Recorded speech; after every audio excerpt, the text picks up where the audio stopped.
สวัสดีครับสวัสดีเพื่อนคนเลยนะครับ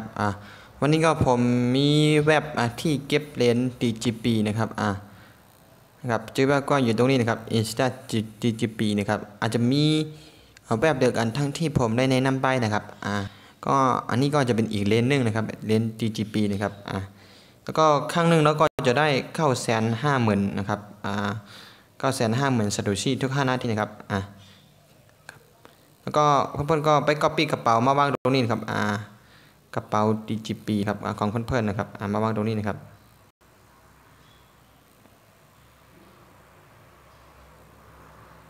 แล้วก็กดล็อกอินเข้าไปนะครับ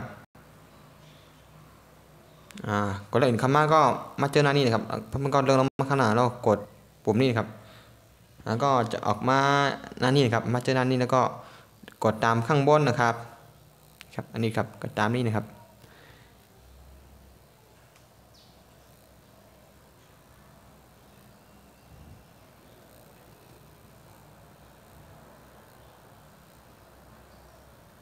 แล้วก็เก็บแคปชั่นนะครับ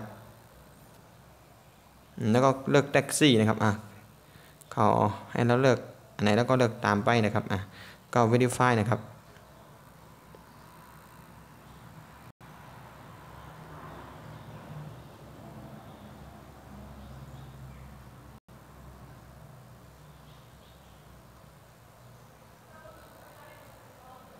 แล้วก็จะวิ่งเข้ามาหน้านี้เอาวิ่งเข้ามาหน้าโฆษณานะครับแล้วก็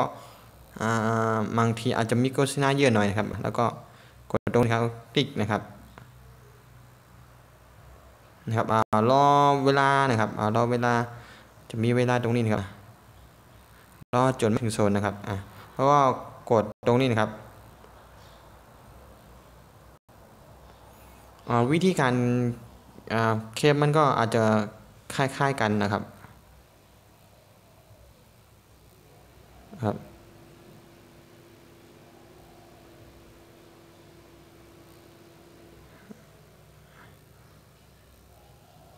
แล้วก็กดลงไปได้เลยนะครับก็จะได้นะครับ950,000ซาโตชินะครับเดี๋ยวเราไปดูกันนะครับ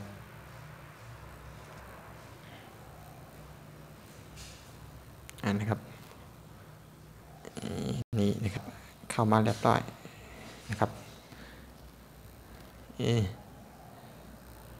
950,000ซาโตชิDGP นะครับวันที่25นะครับถ้าเพื่อนๆคนใดสนใจก็กดลิงก์ข้างล่างได้นะครับผมจะทิ้งลิงก์ไว้ข้างล่างนะครับสนใจเข้ามาเก็บก็มาเก็บกันได้นะครับตัวนี้มันยังจ่ายดีอยู่นะครับถ้าเพื่อนๆท่านไหนไม่เข้าใจก็สอบถามเข้ามานะครับผมจะมาไล่ตอบให้นะครับก็ฝากเพื่อนๆกดไลค์กดแชร์ให้ผมหน่อยเพื่อเป็นกำลังใจนะครับสวัสดีครับเจอกันคลิปหน้านะครับ